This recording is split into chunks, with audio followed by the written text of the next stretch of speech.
everyone. My name is Paulina, and I am a counselor with the Peace Program. And I'm Nate, and I'm also a counselor with the Peace Program. And today we are here to answer more of your questions. We've had students send in some video questions. So let's start with the first one. Sure, Kate.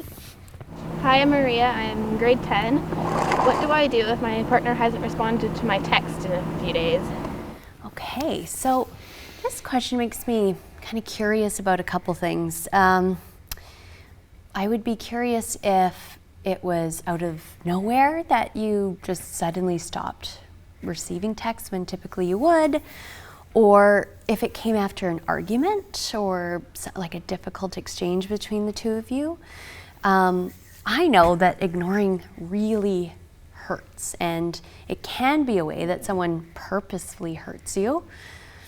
But it's really hard to tell over text, and without knowing the intention behind what's going on and without having that communication, I can understand why it would feel really uncomfortable or worrisome.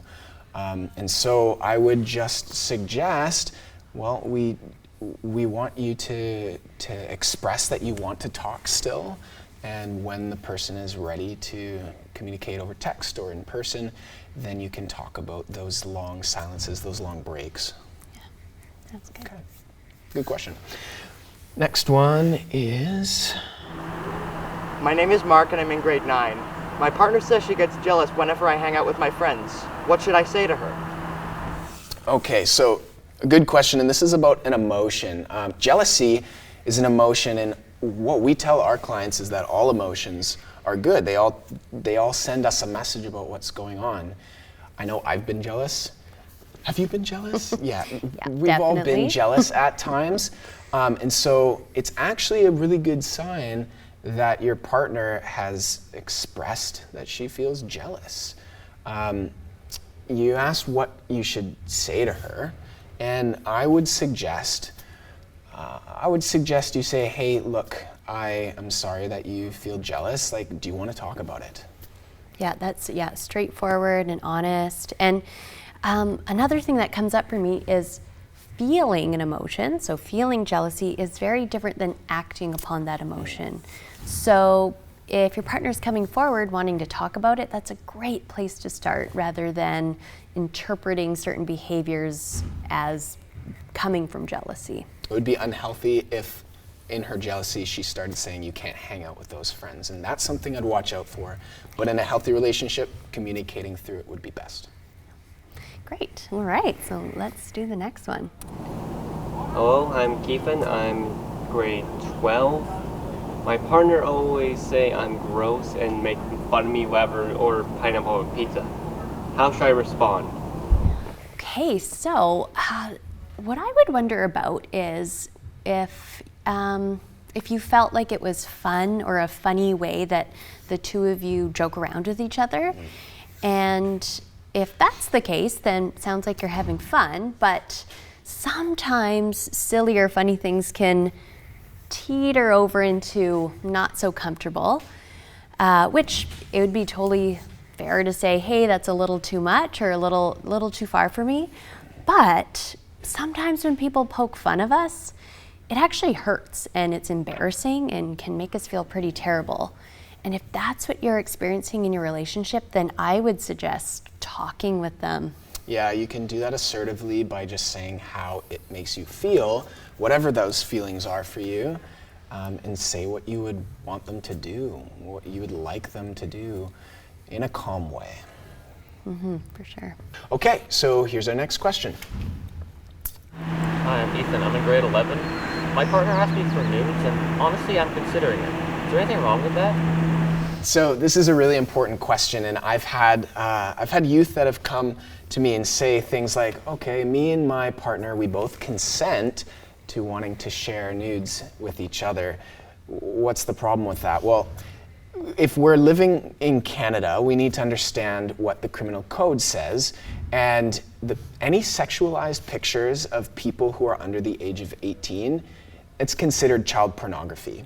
So that means if somebody sends a sexualized picture or a video to somebody else, that's distribution of child pornography. if it's a screenshot on your phone or a device, you're holding it, that's possession of child pornography.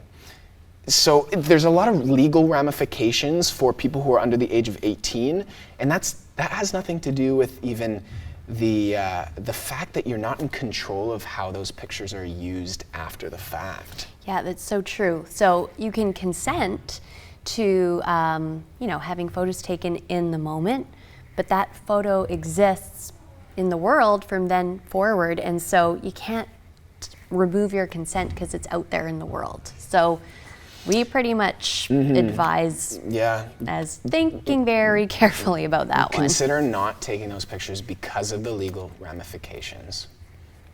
Okay, great question. Let's go to the next. Hi, I'm Maria. I'm in grade 10. My partner is on the spectrum and doesn't really do big groups of people, but I'm incredibly social. How can I still support him, but being myself? Okay, so in healthy relationships, it's not uncommon for two people to have different personalities, different needs. Sometimes one person is an introvert, one's an extrovert, and that's okay. So I like to think of relationships as involving a you, a me, and an us.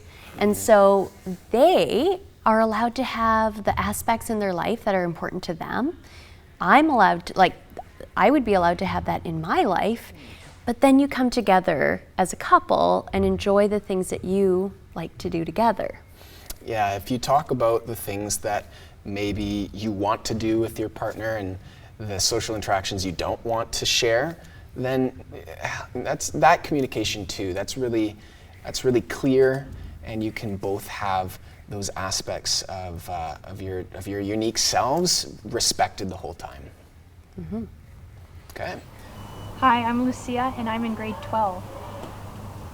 At the dance last week, I ended up making out with somebody who I really liked, and it was really exciting at first, but in the middle of it, I wanted it to stop. I didn't stop them because I didn't want them getting mad or upset at me. How do I make them stop without them being mad at me?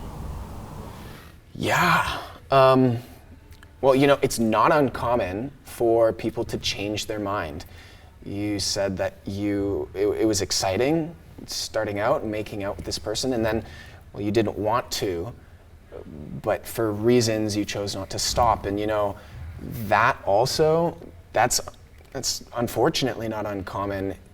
When it comes to consent, though, and a healthy relationship, the moment that you're no longer into it, it's no longer consent. Mm-hmm. And so in a healthy relationship, what would be able to happen is you, even in the middle of making out, say to your partner, look, I'm not feeling this right now. Can we stop? And they would respect that. Yeah, absolutely. And I know I have heard from young girls in particular that sometimes they're scared to say no or stop out of fear of being called a tease or leading them on. And actually getting called those names is considered sexualized violence. You shouldn't feel like you have to do something out of fear of being called a name, and that's not okay. Yeah, great question. And it looks like that concludes the questions for today, so thanks everybody for watching. Yeah, those were great. Thanks.